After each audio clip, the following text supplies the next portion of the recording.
Shalom, shalom, boa tarde. Hoje nós estamos no dia 12 do mês de março do ano 2021 e pelo nosso calendário judaico hoje é dia 28 do mês de Adar do ano 5781. Estamos no penúltimo dia do mês de Adar e a partir do pôr do sol de hoje até o pôr do sol de amanhã, nós estaremos então no último dia de Adar, no dia 29. E amanhã, o sétimo dia da semana, nós estaremos após a Havdalah, estaremos então adentrando no primeiro dia do mês de Nissan. E então amanhã nós estaremos aí comentando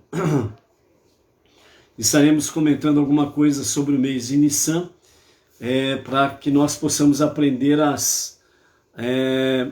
o significado, os ensinamentos que nós temos para o mês de Nissan, e principalmente com a festividade de Pessach, que nós teremos aí a festividade de Pessach, e na segunda noite de Pessach nós teremos aí a contagem do Homer, o início da contagem do Homer.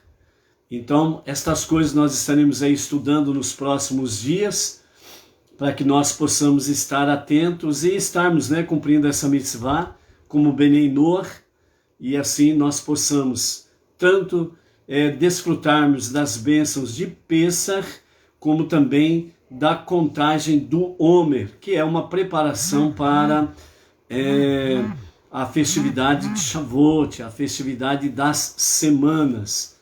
E uma das coisas que vamos aprender também com a contagem do Homer é exatamente sobre aquilo que Moshe disse, Dá-me sabedoria, Senhor, para que eu possa aprender a contar os meus dias, adquirirmos sabedoria, paciência no nosso dia a dia, ok? João Batista, lá de Aliança, Pernambuco, João Batista Farias, shalom, shalom. Donária, Lisboa, Portugal, shalom, shalom. E hoje nós estamos no 175 dias a contar de Tishrei, o Rosh Hashanah, o Ano Novo Judaico, 5781. Então nós temos aí o nosso ensinamento do nosso Rebbe Menachem Mendel, o tzadik da nossa geração, que nos fala da seguinte forma, nesse aprendizado de hoje, nesse conselho e nessas palavras de sabedoria que o nosso Rebbe assim nos diz. Você já ouviu falar do, abre aspas, santo vestindo um casaco de pele? Você já ouviu falar disso?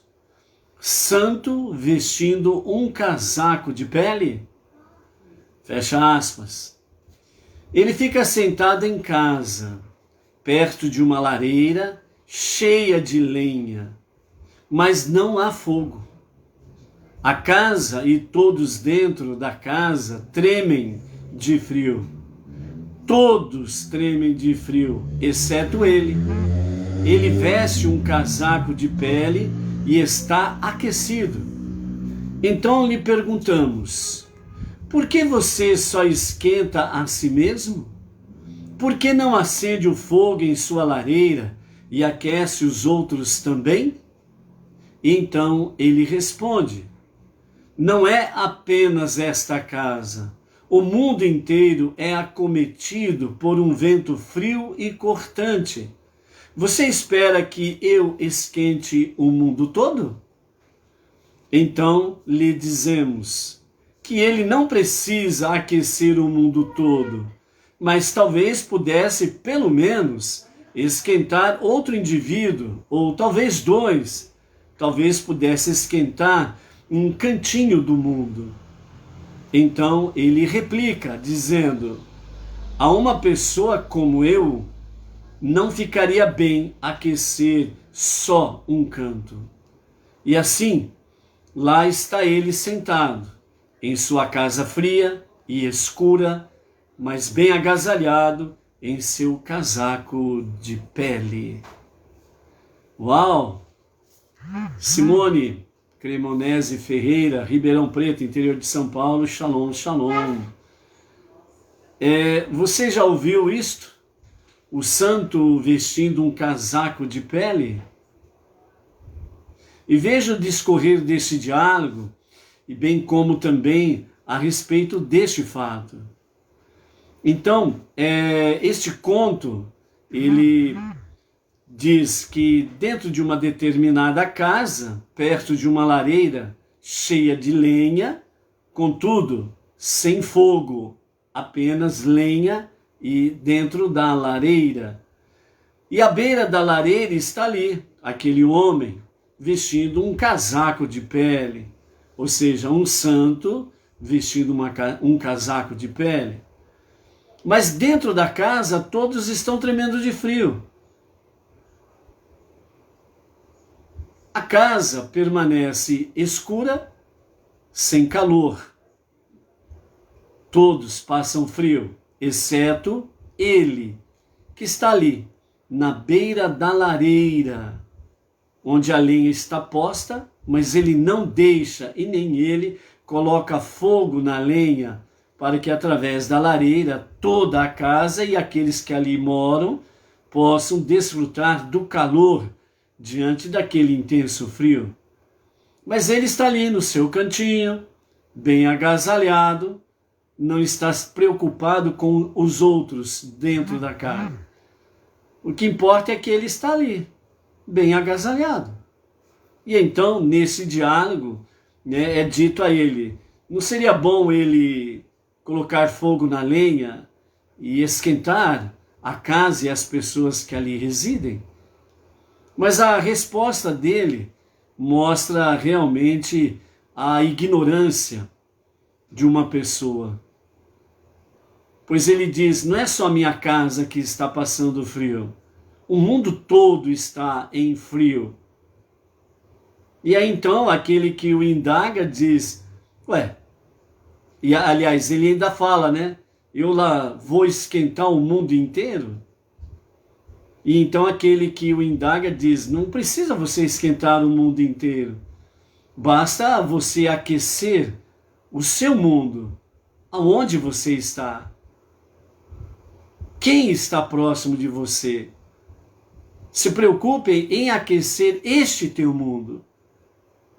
Mas ele fala, uma pessoa como eu, espera que eu esquente o mundo todo. Ele desvia o foco da conversa.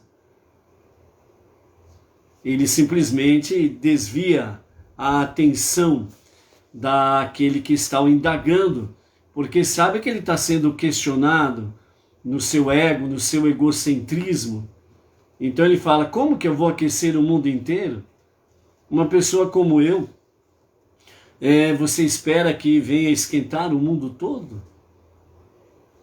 Paulo Xavier, né? Paulo Renata Xavier, esse casal aqui de Pirajuí, casal abençoado, conectando-se em A Tarde com a Torá, Baruch Hashem. Então, a resposta dele foge à realidade daquilo que está diante dos seus olhos. Então, o que acontece? Você não precisa esquentar o mundo todo. Aquele que estava indagando diz a ele, basta você simplesmente aquecer o seu mundo, aonde você está. Aqueles que estão próximo de você. Aqueça esse teu mundo. E então, ele replica mais uma vez, e ele volta-se para o seu eu, o para mim, ele volta-se para o seu egocentrismo, o seu egoísmo, e continua ali, ao lado da lareira, cheia de lenha, sem fogo, a casa às escuras, mas ele está com seu casaco de pele, bem agasalhado. Os demais da sua casa estão ali, passando frio, tremendo de frio. Mas ele não se importa. Importa apenas que ele está bem agasalhado. Então é assim. Lá está ele sentado em sua casa fria e escura, bem agasalhado em seu casaco de pele. Então, o santo vestindo um casaco de pele, que é o tema dessa nossa meditação, dessa nossa reflexão de hoje, no ensinamento do nosso Rebbe Menachem Mendel, santo vestindo um casaco de pele. Então a pergunta que não quer calar, né, Luiz Ribeiro, Itaquera, São Paulo, a pergunta que não tem freio e ela vem, né, Malu, Distrito Federal, Maria Lúcia, né, do Distrito Federal. Eu vi a resposta lá, viu, Malu? Então, a pergunta que não quer calar, você é um santo vestindo um casaco de pele? Aonde que você se enquadra aqui? Ou qual é a sua atitude com referência a isso? Você vai ficar com o seu casaco de pele aquecendo apenas a você? Ou você vai expandir esse calor? Vai expandir este fogo? Vai expandir esta luz? Vai expandir esta chama? Qual vai ser a tua resposta? Qual vai ser a tua decisão? Ficarás como este santo vestindo um casaco de pele? Estou aqui bem abrigado no meu casaco de pele. Estou aqui abrigado com o meu conhecimento bíblico. Estou bem aquecido aqui com o meu conhecimento monoteísta. Estou bem agasalhado aqui com as minhas vestes das 7 leis universais. Estou bem agasalhado aqui. E os outros? Recordando que os ensinamentos, né, que nós estamos vendo nesses dias, através dos conselhos do nosso Rebbe Menachem Mendel, o tzadik da nossa geração, tem como tema, né, como título, Libertando-se. Este santo vestindo um casaco de pele, ele continua muito bem prisioneiro do seu eu e do para mim. O resto é resto. Você também pensa assim? Você está acendendo a lenha desta lareira? Ontem nós vimos a questão da moeda de fogo, as suas duas faces. Você fica inerte à beira da lareira, ou seja, a lareira é o lugar onde precisa ser acesa a fonte do fogo, da luz, do aquecimento, e dali uma fonte de luz, uma fonte de fogo, uma fonte de aquecimento expandindo-se por toda a casa. Mas ele, o santo vestindo um casaco de pele, está exatamente na porta, modo de dizer, da lareira. Ele não acende o fogo, não deixa que ninguém acende e também não permite que haja uma fonte de aquecimento. De forma simples, bem resumida, né? Não adianta nada você estar abraçando o monoteísmo e vestindo, esse casaco de pele bem aquecido e você, estou liberto, conheço o monoteísmo, agora encontrei a verdade e agora beleza. Você continua olhando para o seu umbigo, cuidando do nariz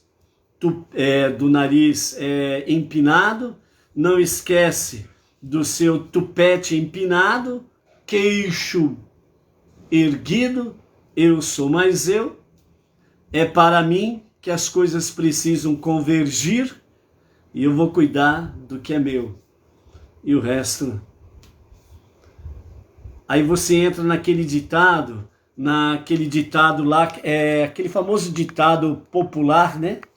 Em que se diz assim, cada um por si e Deus por todos. Você conhece isso daí, não é isso? Né? Cada um por si e Deus por todos. Esse é o teu lema? Esse é o lema do santo vestindo um casaco de pele.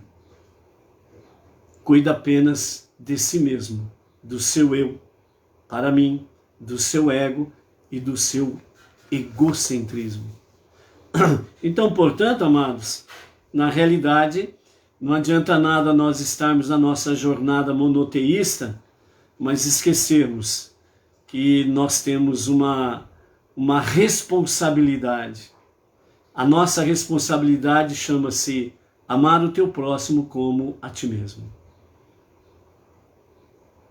Se você não levar esta chama avante, em frente, se você não levar esse calor monoteísta para aquecer aqueles que estão no inverno espiritual, você não estará cumprindo com responsabilidade o teu compromisso. Então, não sejamos santos vestindo um casaco de pele à beira da lareira, apagada, fria, indiferente. Ok? Baruch Hashem. Luciana, shalom. Vamos dar primeiramente alguns avisos para esse fim de semana, porque esse fim de semana nós temos aí algumas modificações. Amanhã, o 7º dia da semana, o sagrado dia do Shabat, a tarde com a Torá não será às 14 horas, ela será às 8 horas da manhã. Amanhã, excepcionalmente, nós teremos a tarde com a Torá às 8 horas da manhã, né? A tarde da Torá, 8 horas da manhã. Uma contradição, um paradoxo, mas às 8 horas da manhã, amanhã, 7º dia da semana, 7º dia, o dia sagrado do Shabat, nós faremos então a nossa live, a tarde com a Torá, às 8 horas da manhã, ok? Áurea Lisboa, né? Baruch Hashem, shalom, shalom, Áurea. Gostaria de participar, especificamente o que é Áurea? Amém? E amanhã eu entro de serviço, né, no meu trabalho secular às 11 horas e saio às 7 da noite. Por isso que nós vamos fazer a nossa live às 8 horas da manhã. Viu, Leocádia Pereira? A tarde com a Torá amanhã será às 8 horas da manhã, ok? No domingo também teremos uma pequena alteração na nossa live.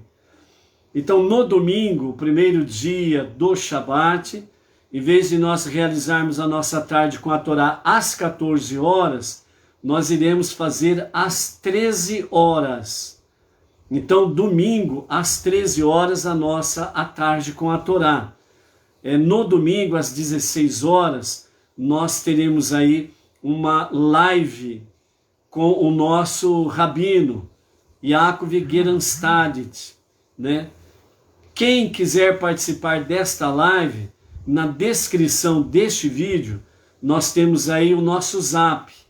Então entre em contato com o nosso Zap, certo? Que nós estaremos compartilhando o convite que o nosso Rav Yaakov Geranstadit fez para essa live que ele irá realizar no domingo, às 16 horas. Será uma oportunidade para juntos estarmos aí participando ao vivo, junto com o nosso rabino, né?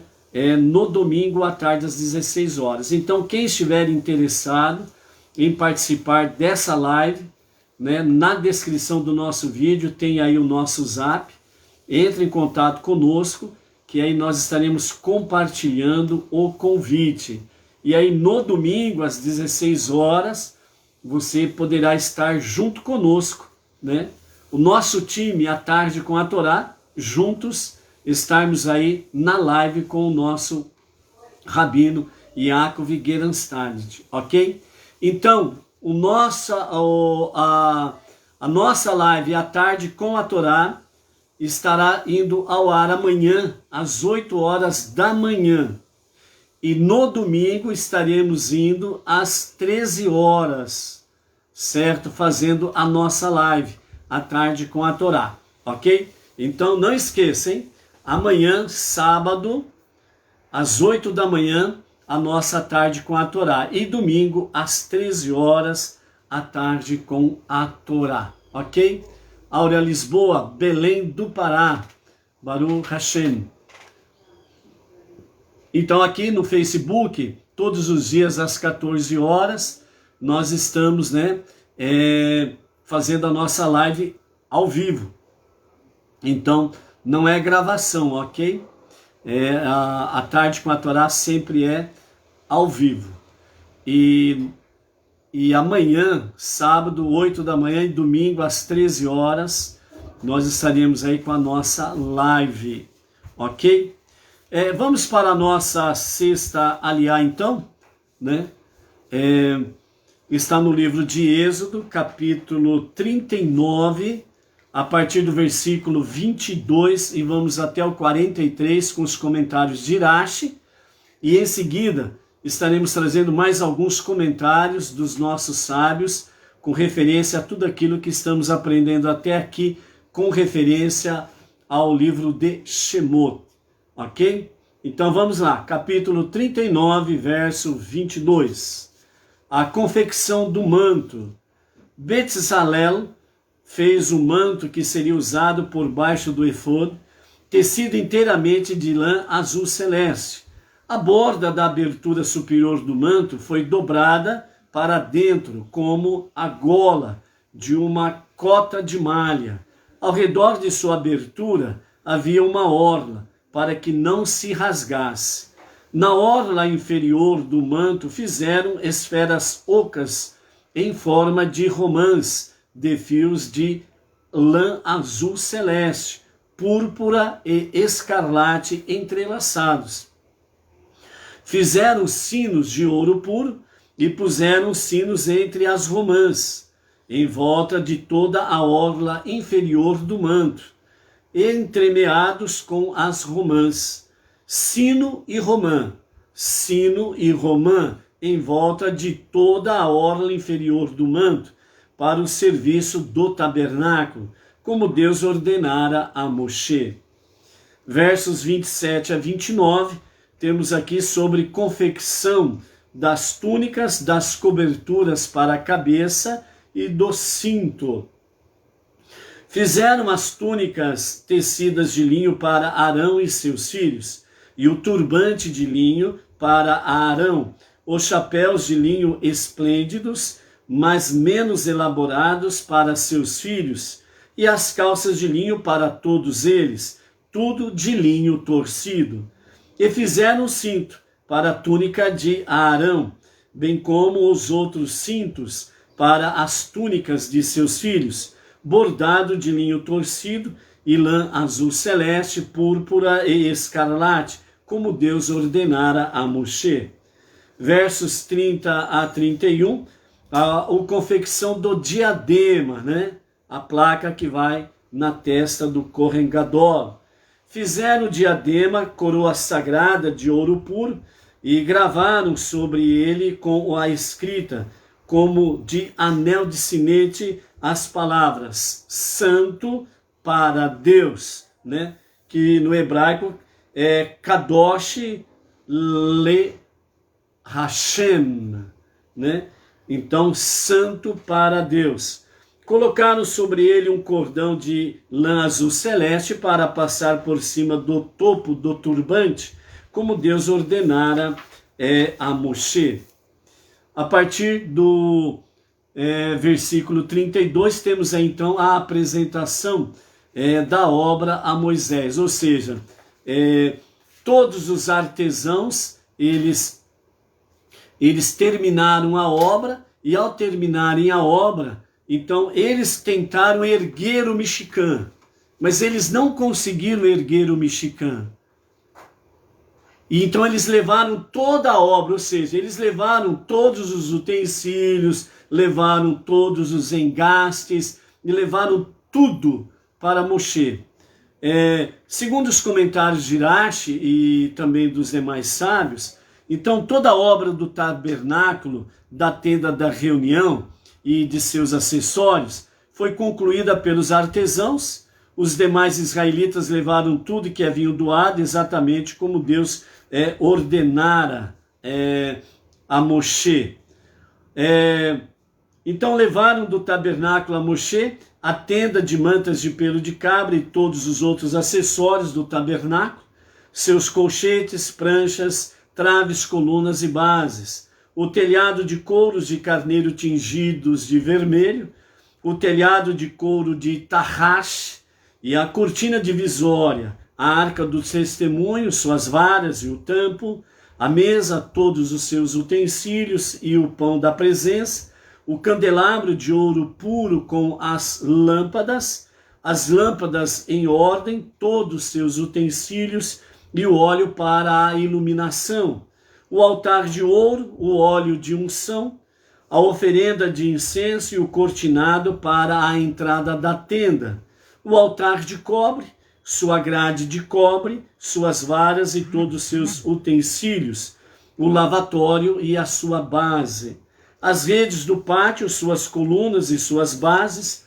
o cortinado para a entrada do pátio, suas cordas e suas estacas, e todos os utensílios para o serviço no tabernáculo, para a tenda da reunião, os panos enredeados de embalar para uso no tabernáculo, as vestes sagradas para Arão e o sacerdote, e as vestes de seus filhos para seu serviço como sacerdotes. Os israelitas tinham feito toda a obra exatamente como Deus ordenara a Moshe. Moshe viu que de fato haviam feito toda a obra exatamente como Deus ordenara, e Moisés os abençoou, dizendo: fizeste tudo isso para que a presença de Deus volte a morar entre vós, que sua presença realmente repouse na obra de vossas mãos. E rezou que a aprazibilidade da presença de Deus, nosso Deus, esteja sobre nós. Deus, por favor, valida para nós dessa maneira a obra de nossas mãos. E aqui nós encerramos então a nossa sexta aliá, né? Segundo os nossos sábios, né? Tanto Rashi como os nossos demais sábios, o que eles nos comentam sobre alguns detalhes aqui que estamos aprendendo até aqui do livro de Shemot, né? Josélio Tavares, lá de Silveiras, shalom, shalom, Tavares, bênção sobre ti e a tua casa aí, ok? Então, o que nós temos aqui para podermos enfatizar nesta tarde? Algumas coisas que nós queremos trazer realmente para vocês. Primeiramente, nós temos lá naquela questão, lá no capítulo 38, na aliá passada, onde fala sobre a auditoria dos materiais que foram usados no tabernáculo. Foi uma prestação de contas que Moshe fez para com o povo. Então ele foi lá, vocês doaram pedras preciosas, elas foram usadas para isso, vocês doaram as peles dos carneiros, foi usada para aquilo. Uma prestação de contas, uma auditoria, como normalmente se fala por aí. Vocês fizeram doações de cobre, foi usado para isso. vocês fizeram a doação de prata, foi usada para isso. Só que quando chegou nessa prestação de pratas, né, o que aconteceu? 1775 shekalim, certo? Deu um branco na memória, na mente de Moshe, e Moshe não conseguia, ele foi dando, vocês doaram tanto de prata, foi usado nisso, nisso, nisso. Aí chegou um ponto em que 1775 shekalim de prata estava faltando ele prestar essas contas, né, essas contas com referência a essa quantidade. Deu um branco nele, ele não lembrava no que foi usado a 1775 shekalim de prata. E ele então deu aquele branco, ele parou, ficou pálido. Ele falou, e agora? Eu não lembro no que foi usado. Onde está essa prata? E agora? Então aquele silêncio foi um silêncio, né, ensurdecedor. Todos ficaram parados. Todos ficaram esperando Moshe falar. Mas Moshe, ele parou. Como diz outro, deu um branco e ele ficou paralisado. Ele não sabia o que falar. Certo? E o povo esperando. Era uma auditoria. Ele que veio prestar contas ao povo. E agora?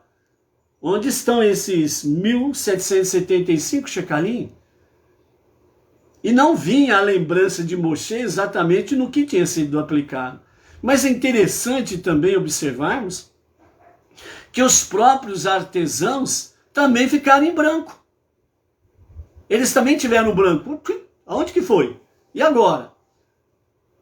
E todos ficaram em silêncio. Então, nesse momento, segundo Rashi e os nossos sábios, dizem que Deus viu realmente o aperto que estava passando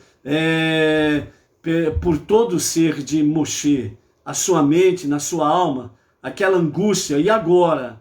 Eu não lembro. E as pessoas vão falar, puxa vida, eu roubei 1775 shekalim de prata. Vão achar que eu sumi com isso. E agora? Então, nesse momento, segundo os nossos sábios, entre eles Rashi, nos fala que Deus viu a angústia de Moshe e veio em socorro a ele. Então, nesse momento, segundo os nossos sábios, fala que Deus fez ouvir a sua voz.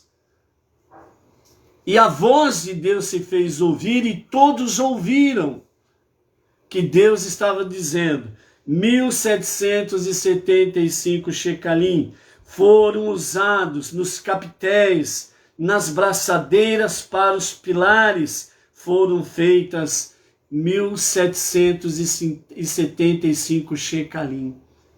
Então, Deus veio e testemunhou em favor de Moshe que não houve desvio de verbas.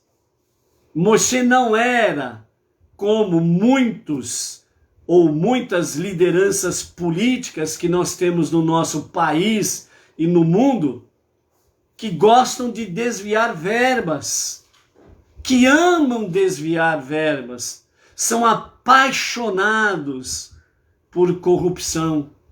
E quando alguém corta a corrupção, corta, né, a mamata, eles entram, né, naquela abstinência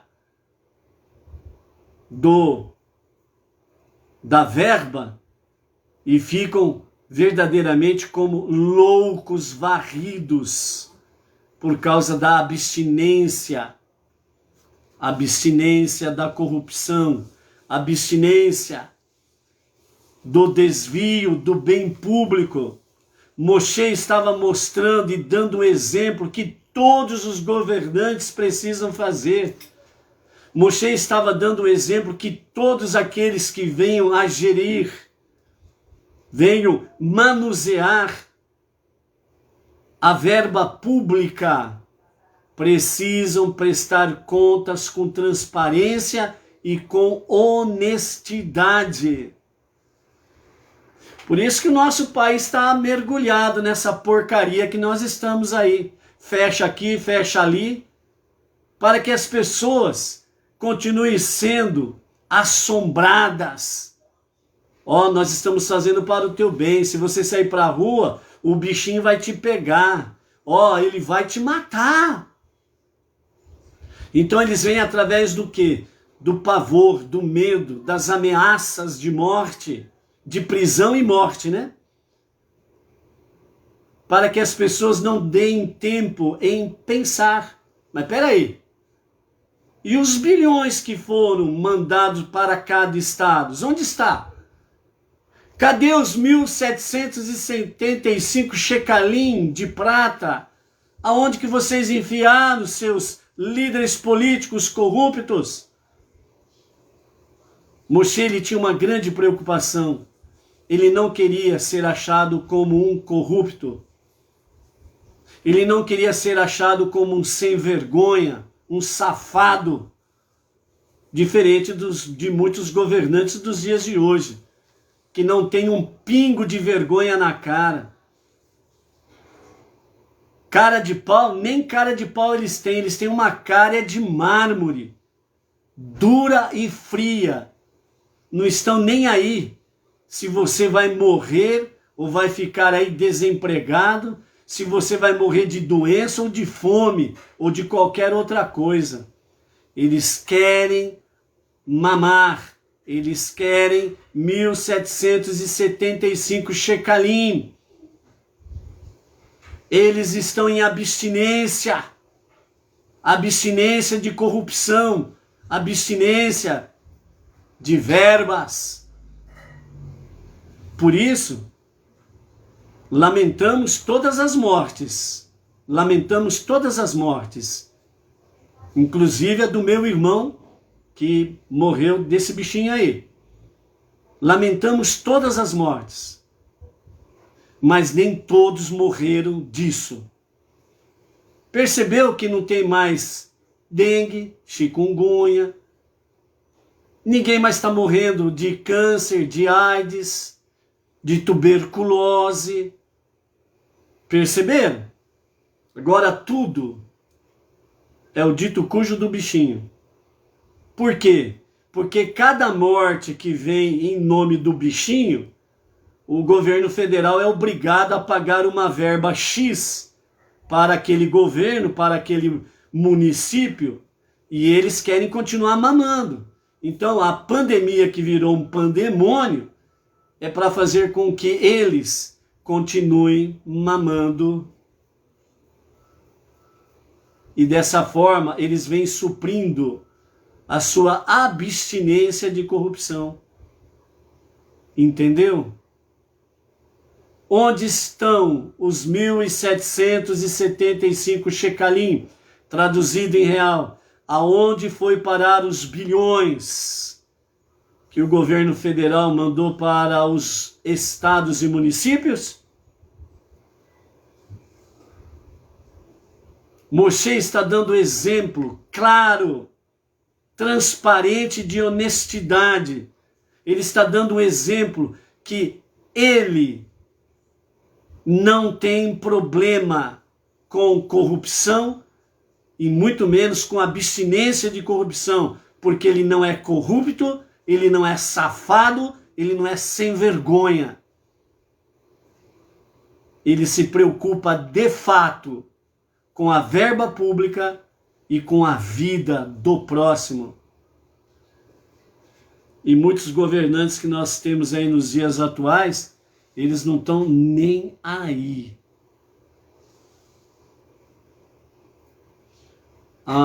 Dona Aria Carmo, como é possível todo mundo não perceber assim? O nosso Rav Shimon Brandi, na aula que ele nos dá todas as semanas, às terças-feiras, às 20h30, né? Uma das coisas que ele disse na aula passada, desta terça-feira passada, as pessoas precisam ter um tino para discernir as coisas. Esses governantes corruptos, sem vergonhas, eles dominam as pessoas pelo medo, pelo pavor, pelo terror, pela ameaça de prisão e morte. E se as pessoas se deixam levar por isso, então fica fácil desses governantes dominar as pessoas. E aí o que acontece? As pessoas, elas perdem a razão. Elas são dominadas pela emoção. A emoção do pavor, do medo, do terror, da ameaça de prisão e de cadeia. E aí fica fácil para os corruptos dominarem as pessoas, os povos. E os ditadores, como que eles tiram a liberdade das pessoas? Não é da noite para o dia. É passo a passo. É de ato em ato. Então, primeiramente, o ano passado, lembram que os governantes usaram os seus secretários de saúde, usaram lá um determinado doutor, que é garoto propaganda de uma grande mídia social. Em janeiro, em fevereiro, ele deu entrevista em vários órgãos de meios de comunicação, televisiva, escrita, falada. E o que foi que ele disse? O dono da famosa frase, o dono da famosa palavrinha, gripezinha, ele falou lá em janeiro e em fevereiro que não tinha problema nenhum. Era mais um vírus de gripe, seria apenas uma gripezinha. Ele falou mentira? Não, ele falou verdade. Quando ele disse que esse vírus aí, 92% da população iria sentir uma leve gripe, seria uma gripezinha, ele não falou mentira, ele falou a verdade. E aí, os governantes fizeram o quê? Liberaram o carnaval. Liberaram o carnaval por causa eles estavam com abstinência. Abstinência de din-din. Eles estavam com abstinência de corrupção. Então, qual é a forma de ganhar dinheiro agora? Carnaval. O Brasil é conhecido como o país do carnaval e do futebol. Então, como podemos enganar esse povo? Com carnaval e futebol. E aí, né, o estado mais rico da federação, os seus governantes disseram: vamos fazer o maior carnaval da história do Brasil. E fizeram. Houve disseminação do vírus? Claro que houve. Não resta dúvidas. Terminou o carnaval, veio o quê? Fecha. Fecha e fecha. Aí depois ficou abre e fecha, para que as pessoas sejam domadas, para que as pessoas sejam dominadas, e vai aprendendo aos poucos a ser dominado. Abre, fecha, pode ir, não vai, pode ir agora não, agora vai ficar mais alguns dias fechado, agora pode sair, agora vai ficar mais alguns dias fechado, aí depois passa, aí agora você pode sair, só que você vai poder sair só 2 dias. Agora vai ter que ficar trancado de novo mais tempo. E é assim a tua liberdade vai sendo tolhida. Você vai perdendo a sua liberdade. E você vai sendo domado, domesticado. Que é normal perder a liberdade. Na hora que você perder 100% da sua liberdade, aí é aquela questão. Você vai esperar perder o bem precioso que você tem para depois dar valor? Aí será tarde demais. Porque aí haverá muito derramamento de sangue. Esta é a hora. de exigir liberdade e os corruptos na cadeia, no mínimo. Onde estão os 1.775 shecalim? Moisés deu exemplo claro. O que é um gestor? O que é um gestor de Estado? O que é um gestor de verbas públicas? Moshe deu um exemplo correto. O que é um gestor que tem temor a Deus? E ser honesto é um dever. Então, por isso, amados, aqui nós temos exemplo dentro de Shemot, realmente, quando Deus disse, quando o povo ouviu a voz de Deus, falando, esses 1.775 shecalim foram usados nos ganchos, capitéis e braçadeiras para os pilares. E aí, tanto Moshe como os artesãos confirmaram realmente. Então o povo viu que Deus testemunhou em favor dele. Então quando Moshe ele foi para fazer prestação de contas do ouro, porque até aqui ele tinha feito a prestação de contas de todas as coisas, o cobre, e ele parou na prata porque ele não lembrava do 1.775 shecalim. Aí quando Deus vem e testemunha para ele, da sua honestidade, quando Deus vem e mostra, esta pessoa, ela está tendo o meu testemunho favorável a ele, e eu estou abençoando, então quando ele sai para ir para a prestação de contas do ouro, o povo disse, nós não queremos mais nada não, Moshe. Não precisa prestar contas do ouro não. A partir desse momento que Deus testemunha em teu favor, nós vamos duvidar do quê? E o povo não quis saber. E a vida continuou. Então, amados, a alegoria, num paralelo, para nós traçarmos aqui, nós estamos vivendo dias difíceis e que nós precisamos ver realmente quem é que está em luz e quem é que está em trevas. Nós precisamos ver realmente entre os nossos governantes e os nossos representantes, seja vereador, deputado estadual, deputado federal, senador, governo, presidente, governos e presidente. Nós precisamos ver, sim, quem que está aqui, Deus e família.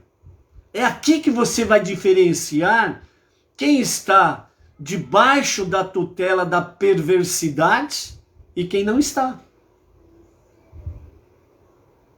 É aqui, Deus e família, que você vai ver quem é que tem abstinência de corrupção ou não. E é aqui que você precisa lutar pelos seus direitos. Acima de tudo, o bem precioso que Deus deu à humanidade, independente de religião. Independente de religião. Deus deu à humanidade o bem precioso chamado liberdade. Liberdade. Não venda a tua liberdade por falsas promessas, por promessas vazias de lideranças corruptas, safadas, sem vergonhas, que não têm amor a Deus e nem a família. Se ele não tem amor a Deus e a família, como que ele vai ter amor ao próximo? Não vai ter. Eles não estão preocupados com o teu bem. Quando eles dizem que estão cuidando de você, é mentira. Não estão cuidando de você. Quando eles dizem que estão fazendo para o teu bem, outra mentira. É para o teu mal. Quando eles dizem que estão cuidando da tua vida, na realidade eles estão querendo que você morra. porque este é o objetivo do sistema, do establishment, do globalismo, porque na visão deles tem muita gente neste mundo e precisa diminuir essa população. Por isso, como disse o nosso Rav Shimon Brand, as pessoas precisam ter discernimento. Não podem se deixar dominar pelo medo, pelo pavor, pelo terror, pelas ameaças. Deus te deu inteligência. Deus te deu uma massa encefálica onde habita a tua alma para você poder discernir as coisas. Busque a Deus. Clame por Deus. Se refugie em Deus. Você terá mais segurança. Você terá mais paz, você terá mais firmeza, você terá mais clareza, você terá mais presença divina e você vai poder discernir com sabedoria o que está acontecendo diante dos teus olhos. Peguem a estatística, pesquisem. No mundo inteiro aumentou o número de suicídios, violências domésticas. Aumentou os estupros domésticos.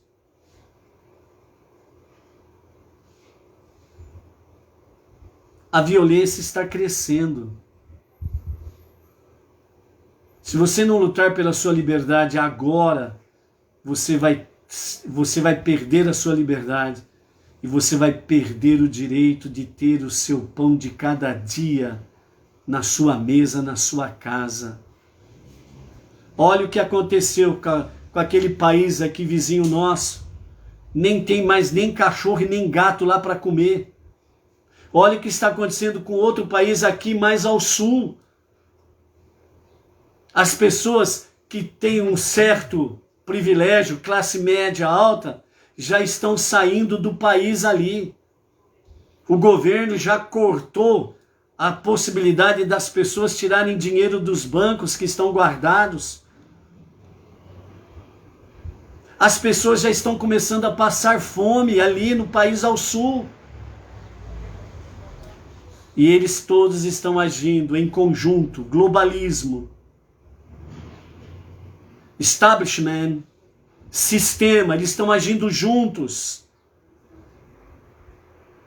para dominar o mundo e fazer com que os povos venham comer na mão dos governos.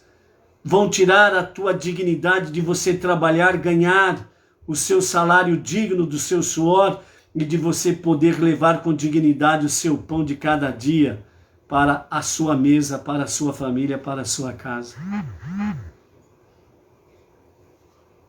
Observe um outro detalhe, amados. Até o dia 20 de janeiro deste ano, os Estados Unidos, a imprensa suja, corrupta, sem vergonha, ficavam batendo na tecla da pandemia e da mortandade nos Estados Unidos. Depois que tiraram, e tudo indica de forma fraudulenta, o presidente anterior, que era por Deus e família, e entrou aquela turma que gosta do quanto pior melhor, e que é a favor do sistema e todas estas coisas aí, que é a favor do socialismo, comunismo. Percebeu que não se fala mais de pandemia lá? Você escuta alguma notícia por aqui? Hã? E você sabia qual é o protocolo de remédios que eles estão usando lá? O mesmo protocolo que era defendido pelo presidente anterior e pelo presidente do nosso país. Agora eles assumiram lá e estão usando o protocolo defendido por eles. E você não escuta mais falar. Entendeu? Só que no primeiro dia de governo deles, 70 mil pessoas, numa canetada, perderam os seus trabalhos. No momento da posse, no momento em que assinou lá um decreto, 70 mil pessoas perderam o serviço assim, ó. Sem contar outras coisas. Busque a verdade. Alcance a verdade. Não seja capacho de ninguém e não seja cabresto de ninguém. Moshe mostrou de forma digna o que é um gestor de verbas públicas. Por isso, que possamos levar esse exemplo de Moshe e aqueles a quem Deus tem abençoado aqui, que possamos aí somar para que nós possamos ver realmente que a nossa liberdade não seja cortada, ok? Não seja cortada. De uma forma milagrosa. Quando aquele líder que vinha de contra ou vinha totalmente do lado oposto ao que queriam, tentaram de tudo para tirar do caminho e tirar sua vida. Por que que ele não saiu do caminho? Por que que não lhe foi tirado a vida se tentaram de formas traiçoeiras, tanto pela frente como pelas costas? Usaram, entre aspas, um louco para apunhalar pela frente. Depois usaram, entre aspas, um herói para apunhalar pelas costas. Também não deu certo. Existe só um agora que quer fazer isto. Um grupo de 11 que querem de todas as formas eliminar o último bastião da tua liberdade, ou seja, o último obstáculo para que você perca a liberdade. Vai ficar de braços cruzados? Primeira coisa, clame a Deus. Depois, ação. Continuando, né? Nós temos aí então os artesãos, todos eles terminam a construção do Mishkan. Quando eles vão montar o Mishkan, o tabernáculo no deserto, o que acontece? Eles não conseguem montar. Quando eles ergam um pilar e jogam no engaste, né, fazendo os encaixes, eles simplesmente desmontam. Tentam e desmontam. Então aí eles falam, por que nós não conseguimos montar? Por que nós não conseguimos levantar o tabernáculo? Será que ainda pesa sobre nós o peso do pecado do bezerro de ouro? Então eles falaram, vamos levar para Moshe. Moshe sozinho, ele levantou a sua tenda de reunião, a tenda da reunião, quando ele tirou a sua tenda fora do acampamento, ele sozinho montou a sua tenda e ali Deus se revela a ele e ficou conhecido como a tenda da reunião. Se ele fez isso sozinho, então ele vai conseguir elevar, levantar, edificar e montar o Mishkan, o tabernáculo. Então por isso que eles levaram a Moshe, né, lá. Então, aí temos algumas coisas aí dentro disso daí, né?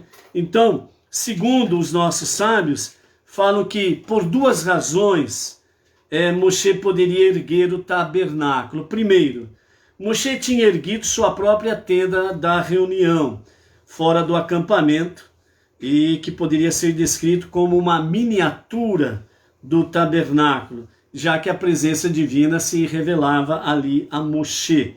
Então os artesãos eles concluíram: se Moshe pôde erguer seu próprio tabernáculo, ele também poderá provavelmente levantar o Mishkan. E a segunda questão fala sobre a questão do fracasso, porque eles tinham na sua mente, como não conseguiam, então eles falavam, deve ser por causa que ainda perdura o peso sobre nós por causa do pecado do bezerro de ouro. Então, em geral, embora Deus os tivesse perdoado, né, pelo pecado do bezerro do ouro, talvez eles não tivessem sido completamente, né, exonerados, e poderia ser a razão do porquê eles não tinham podido erguer o tabernáculo. Porém, Moshe não participou do pecado, então ele não seria afetado por esse problema. Então eles analisaram dentro desses dois aspectos, né, os artesãos. E então eles foram lá e levaram todo o tabernáculo desmontado para que Moshe pudesse erguê-lo. Quando eles levaram o tabernáculo desmontado, né, a presença de Moshe, significa que, como o tabernáculo estava desmontado, então eles poderiam transportar, desmontado, eles poderiam transportar, né? Porém, na verdade, todo esse acontecimento ocorreu por uma razão divina. Não havia o peso do pecado do bezerro de ouro. Porque Deus perdoou. Ele não fica rememorizando o pecado perdoado. Deus, ele perdoa, e como está escrito, ele manda para as profundezas do abismo do mar. Então Deus ele não fica aí, ô fulano, você fez isso, hein? Ó, você fez isso lá atrás. Deus não fica com isso daí. Infelizmente, essa é uma característica do ser humano, que gosta de ficar lembrando dos erros das pessoas do passado. Mesmo que a pessoa tenha se arrependido, não voltou e não voltará a cometer aquelas coisas do passado, ainda assim, tem aqueles que ficam lá, ô fulano, ó, lembra que você fez lá atrás? Infelizmente é uma característica do ser humano. Deus, quando perdoa, ele perdoa de fato. Ponto final e acabou. Vamos em frente. Certo? Então, segundo Rashi, fala que na realidade houve um propósito divino nessa situação. Esse propósito divino, segundo Rashi, fala o seguinte, que Moshe, ele deu orientação para que todos os artesãos eles pudessem fazer todas as peças, todos os utensílios que estava relacionado ao Mishkan. E Moshe foi para a sua tenda. Eles que trabalharam e eles que fizeram tudo.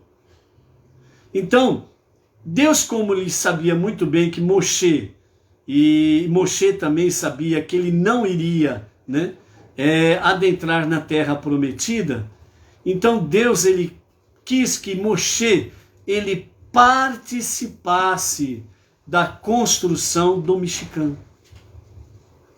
Então, quando ele é levado para Moshe, então tem aquela questão que o Talmud, lá em Nedarim 38a, os sábios comentam que Moshe, ele tinha 10 cúbitos de altura, o que corresponderia em torno de 5 metros de altura. Então, os artesãos disseram, bom, ele tem 5 metros de altura, como ele é maior do que a altura do Mishkan, então ele vai conseguir montar o Mishkan, né, o tabernáculo. Porém, Rashi, ele rejeita essa questão no sentido de que Moshe tinha 5 metros de altura, né? Então, Rashi, ele rejeita esse comentário dos demais sábios. Então, nós podemos concluir que, ao nível literal de interpretação da Torá, Moshe não tinha 10 cúbitos de altura. Para indicar claramente que ele rejeitou essa afirmação, Rashi citou sua fonte como Midrash de Rabi Tanhuma, e não o Talmud. Rashi rejeitou a ideia de que Moshe tinha 10 cúbitos de altura por duas razões. Primeira, não parece haver qualquer indicação desse fato no texto, e se um detalhe surpreendente como esse fosse verdade ao nível literal, podemos presumir que isso seria indicado em algum lugar. Então Rashi diz assim, ó, primeira questão, se realmente Moshe tinha 5 metros de altura, algum lugar poderia estar escrito isso. Alguém teria mencionado, olha como que Moshe é alto, hein? Ele é grande, ele é um gigante também, tem 5 metros de altura. Mas Rashi diz que não há nenhuma menção nesse sentido. E segundo, em segunda questão aqui, Rashi, ele traz para nós, na própria Parashá do começo do nosso segundo livro, Shemot, no começo de Shemot, nós temos lá a passagem quando ele foge do Egito e vai justamente para Midian. E ali ele tem um encontro com Tzipporá e as suas irmãs. E ele tira a tampa do poço, dá água para o rebanho que elas estavam cuidando, e em seguida elas correm, como ela estava a princípio ali, alguns pastores que estavam ali, estavam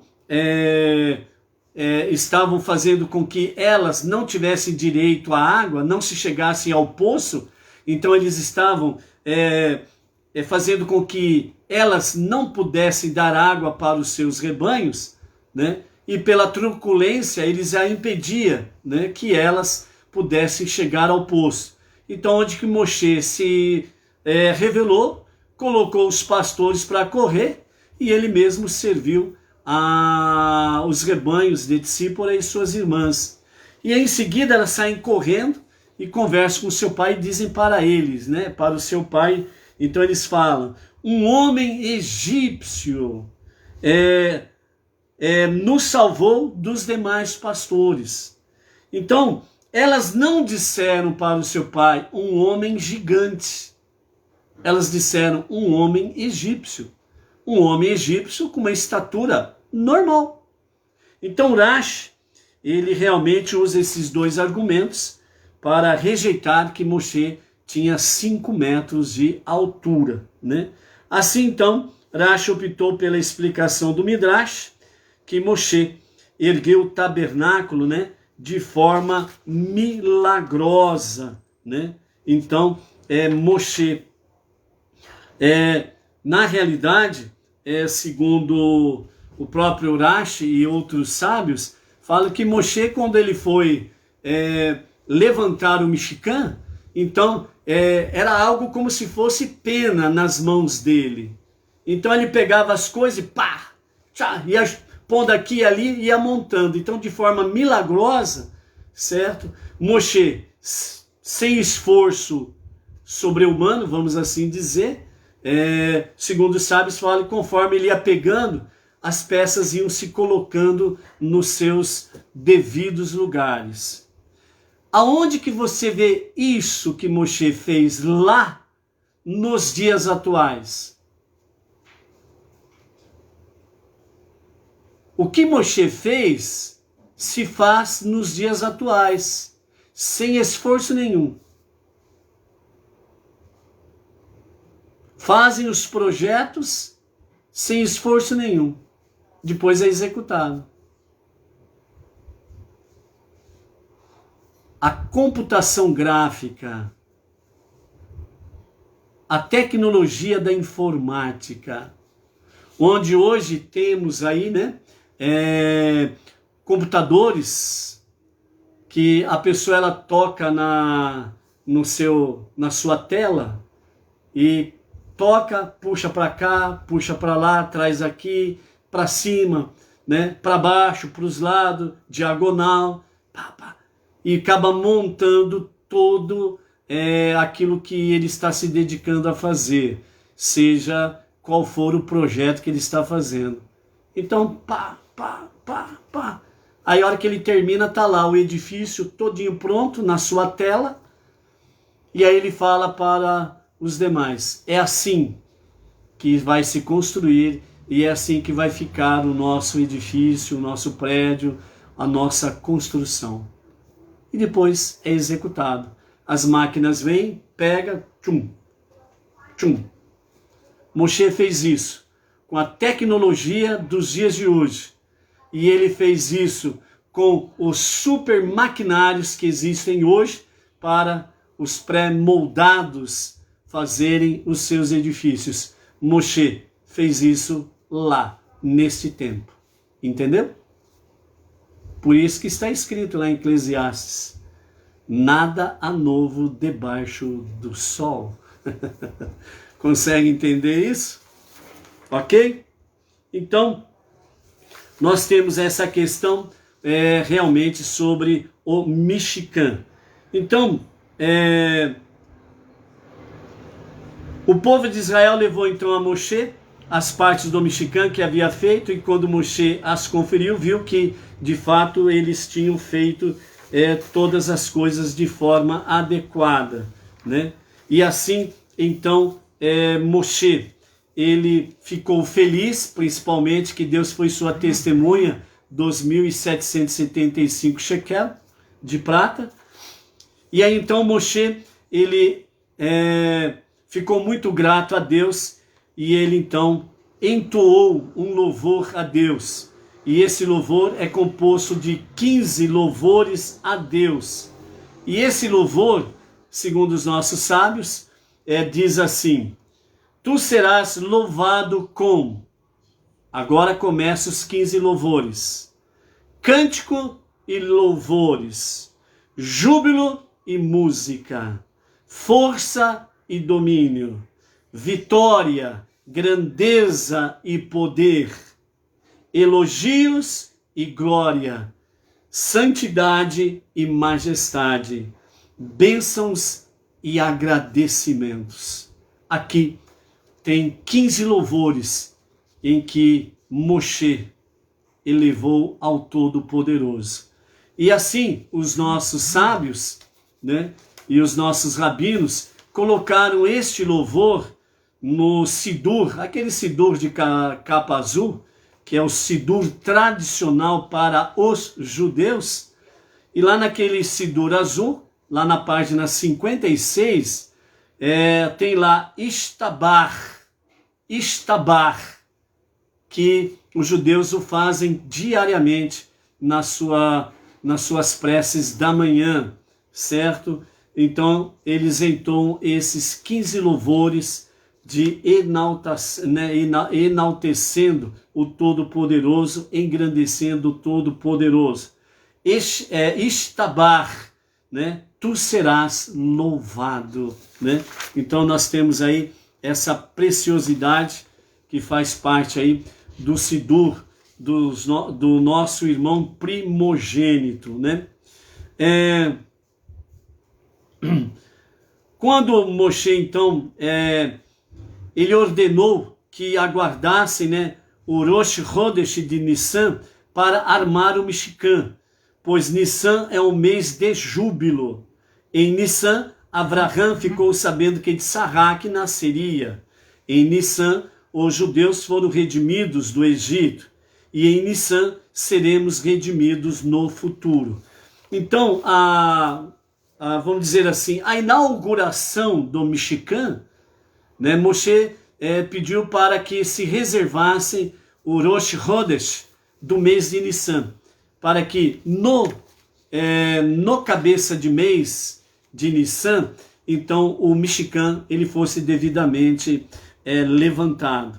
Porque o mês de Nissan, ele tem, segundo os sábios, uma promessa divina no futuro, que é a revelação do justo e verdadeiro Mashiach, onde seremos redimidos no futuro, né? O povo judeu sendo redimido plenamente dos 4 ventos, de norte, sul, leste a oeste, sendo redimidos para Eretz Israel, e sendo redimidos também plenamente em toda a sua vida espiritual. Então, todo judeu não terá aquele que não seja praticante, todos eles serão redimidos e praticantes realmente dos mandamentos divinos. Junto com isso, então toda a terra, todas as nações, todos os povos também serão redimidos. Então, o mês de Nissan, segundo a visão dos nossos sábios, é o mês para sermos redimidos. Então, por isso, vamos nos preparar para a entrada do mês de Nissan, que acontecerá amanhã ao pôr do sol, ok? Então, amados, não esqueçam amanhã, às 8 horas da manhã, a nossa live à tarde com a Torá, certo? Então, amanhã às 8 da manhã é o nosso encontro com a tarde com a Torá, ok? Por isso, Nissan, o mês da redenção, que seja com a revelação do justo Mashiach, o verdadeiro Mashiach, que seja para os nossos dias, que seja para agora. Amém. Shalom, shalom. Uma boa preparação de Shabbat. Shabbat shalom. Até amanhã, às 8 da manhã, à tarde com a Torá.